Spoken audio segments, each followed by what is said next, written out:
আসসালামু আলাইকুম, সবাই কেমন আছেন? চলে আসলাম প্রতিদিনের মতো নতুন আরেকটি ডেইলি ব্লগ নিয়ে আপনাদের মাঝে শেয়ার করার জন্য। তো যারাই আজকে আমার ভিডিওটিতে প্রথম এসেছেন বা আমার ভিডিওটি দেখা শুরু করেছেন, সবার কাছে অনুরোধ করব প্লিজ আমার ভিডিওটি পুরোটি দেখবেন, আশা করছি ভালো লাগবে। আর আমি কিভাবে গরুর মাংসের বিরিয়ানি রান্না করি সেটাই আপনাদের মাঝে A to Z আজকে শেয়ার করব। তো বিরিয়ানি জিনিস আমার বরাবরই অনেক পছন্দ, বিরিয়ানি বা খিচুড়ি।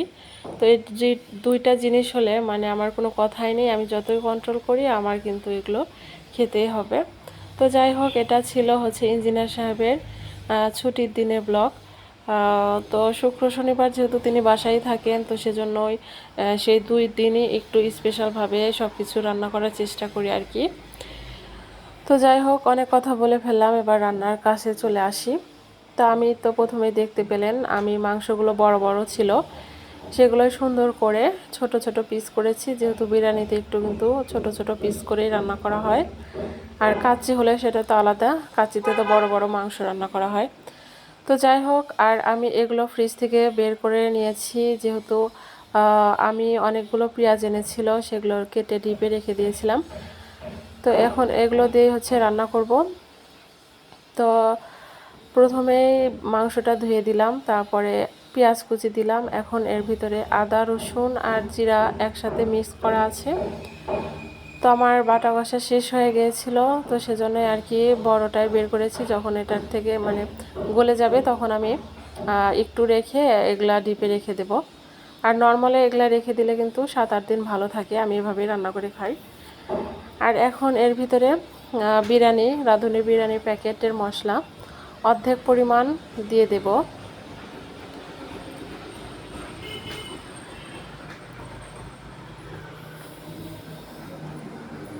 তো এখন এর ভিতরে দিয়ে দিচ্ছি টমেটো সস। ক্যামেরাটা অফ করে আমি টমেটো সসটাও দিয়ে দেব। এই তো টমেটো সস দিয়ে দিয়েছি, আর ঝালের জন্য 4টা কাঁচামরিচ দিয়ে দিলাম। পরিমাণ মতো লবণও দিয়ে দিয়েছি, আর এখন দিয়ে দিলাম লিকুইড দুধ। আর এখন দিয়ে দেব তেল। তো তেলের পরিমাণটা যে যার মতো পছন্দ মতো দিতে পারেন, কমিয়ে বাড়িয়ে নিলেও সমস্যা নাই। তো এই তো আমি ভালোভাবে চামচের সাহায্যে এটা নেড়ে চেড়ে নিয়েছি। এখন চুলাটা অন করে দেব, দিয়ে এটা একটু কষিয়ে নেব। আর আমি অফ ক্যামেরায় তো আলুটা ভেজে নিলাম, মানে আলু ভেজে নিলাম, আপনারা তো সেটা দেখলেনই। তো যাই হোক, চুলাটা অন করে দিয়েছি।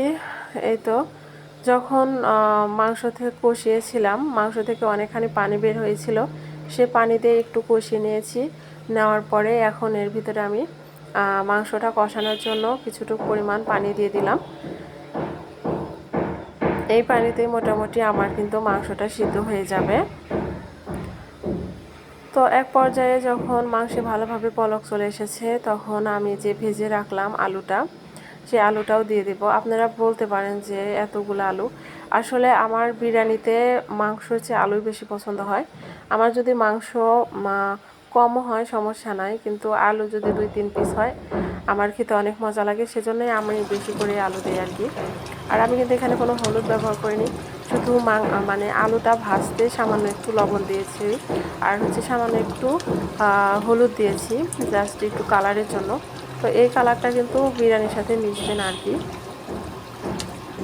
তো এই তো দিয়ে এখন এটা একদম ভালোভাবে কষিয়ে নেব, সিদ্ধ হয়ে যাওয়া পর্যন্ত। তো আমি মাংসটা নামিয়ে নিয়েছি। এখন বিরিয়ানি রান্না করতে যেহেতু গরম পানি লাগবে, তো গরম পানিটা একটু বসিয়ে দিলাম। এই তো দেখুন, মাংসটা নামিয়ে নিয়েছি, কালারটা কত সুন্দর এসেছে।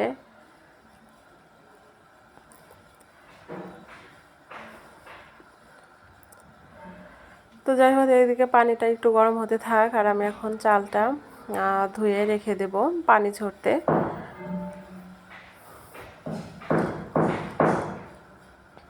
তো এক হাতে ক্যামেরা ধরে করা যাচ্ছিল না দেখে আমি ক্যামেরাটা অফ করে নিয়ে চালটা সুন্দর করে এই তো ধুয়ে নিয়েছি। আমি কিন্তু পুরাটুক চাউল দেইনি, জাস্ট 3 পোয়ার মতো চাউল দিয়েছি, আর 1 পোয়ার মতো আছে আর কি।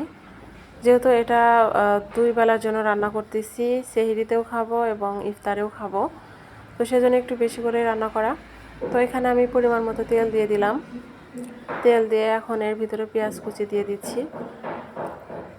পেঁয়াজ কুচি দিয়ে এটা পেঁয়াজ কুচিটা যখন একটু ব্রাউন কালার হয়ে আসবে তখন এর ভিতরে এই তো পোলার চালটা দিয়ে দিলাম।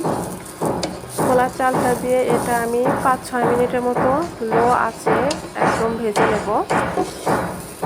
মানে এটা যত ভাজা হবে ততই ঝরঝরা হবে, তো সেজন্য একটু সময় ধরে লো আঁচে ভেজে নিচ্ছিলাম।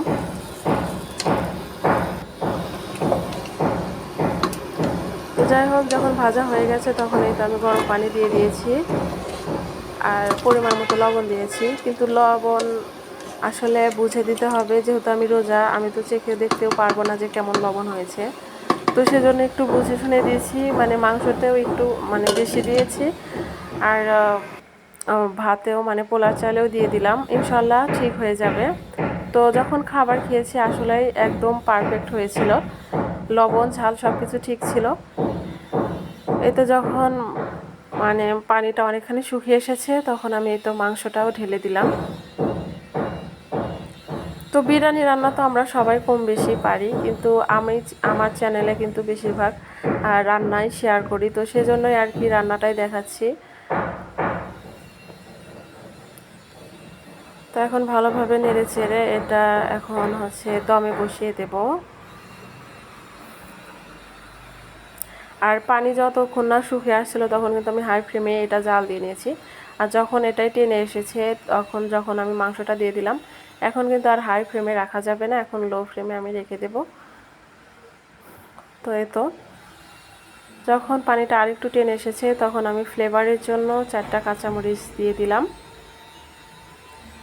তো আমার যতটুক পানি আছে ততটুকু কিন্তু আমার চালটা একদম পারফেক্টভাবে সিদ্ধ হয়ে যাবে।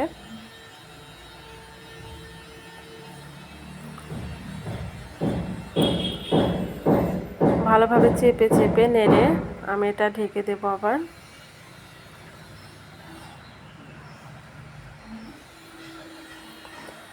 এই তো দেখুন একদম লাস্ট মুহূর্তে আর 5-6 মিনিট দমে রাখলেই কিন্তু আমার বিরিয়ানিটা হয়ে যাবে।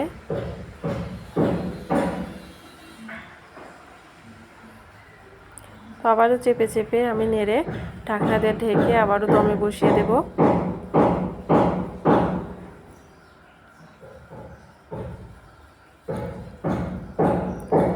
তো ফাইনালি আমার রান্নাটা কমপ্লিট। আমার কিন্তু রান্না 5টার দিকেই হয়ে গিয়েছিল, আর যেহেতু আমাদের ইফতার 6টার পরেই, তো আমার কিন্তু চুলার উপরে এটা ছিল। চুলাটাও যেহেতু অনেক গরম ছিল, তাতেও কিন্তু অনেক উপকার হয়েছে।